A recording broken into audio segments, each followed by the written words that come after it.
前你係點㗎？自己去到呢度啫。咁浮誇？係啊，咁樣啦。咁醫生點講啫？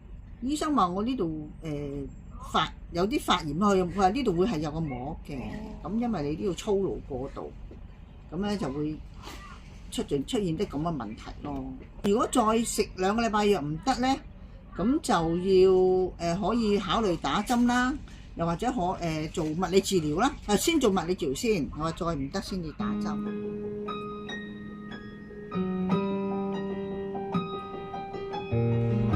見到紅紅地啊，係咪啊？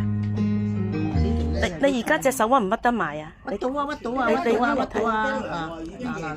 好啊，起碼幫到你先。係啊，而家可以好啲，係唯獨因為本身有少少彈弓手嘅，但係而家根本之前係唔可以咁樣咯，至多。係啊，因為我頭先見到你咁嘅啫。係啊。